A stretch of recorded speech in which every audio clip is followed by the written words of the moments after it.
জাতীয় চিড়িয়াখানায় রাখা আলোচিত অ্যালবিনো মহিষ ডোনাল্ড ট্রাম্পের নাম প্রদর্শন এবং পরে সেই নামের বানান ভুল লেখার ঘটনায় জাতীয় চিড়িয়াখানায় কিউরেটর ডাক্তার মোহাম্মদ আতিকুর রহমানকে সাময়িক বরখাস্ত করেছে সরকার।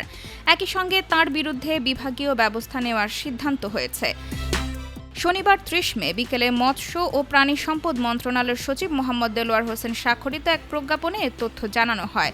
প্রজ্ঞাপনে বলা হয়, বিসিএস পশুপালন ক্যাডারের কর্মকর্তা ও জাতীয় চিড়িয়াখানার কিউরেটর ডাক্তার মোহাম্মদ আতিকুর রহমানের বিরুদ্ধে অসৎ আচরণের অভিযোগে সরকারি চাকরি আইন ২০১৮ এবং সরকারি কর্মচারী শৃঙ্খলা ও আপিল বিধিমালা ২০১৮ অনুযায়ী বিভাগীয় ব্যবস্থা গ্রহণের সিদ্ধান্ত নেওয়া হয়েছে।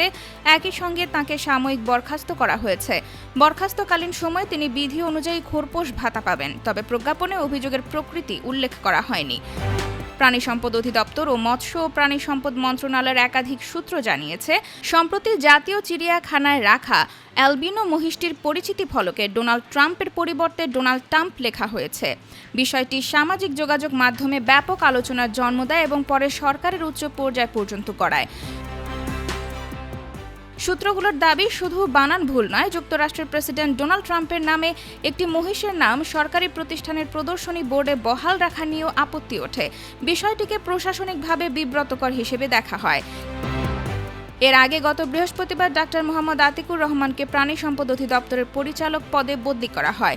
একই প্রজ্ঞাপনে ডাক্তার মোহাম্মদ হাবিবুর রহমানকে জাতীয় চিড়িয়াখানার নতুন কিউরেটর হিসেবে পদায়ন করা হয়। পবিত্র ঈদ উল আজহার আগে প্রায় ৭০০ কেজি ওজনের বিরল অ্যালবিনো মহিষটি দেশ জুড়ে আলোচনায় আসে। গোলাপি সাদা রং, মাথার সামনে সোনালি চুল ও শারীরিক বৈশিষ্ট্যের কারণে খামারিরা যুক্তরাষ্ট্রের প্রেসিডেন্ট ডোনাল্ড ট্রাম্পের নাম অনুসারে এর নাম রাখেন। পরে মহিষটি জাতীয় চিড়িয়াখানায় হস্তান্তর করা হয়।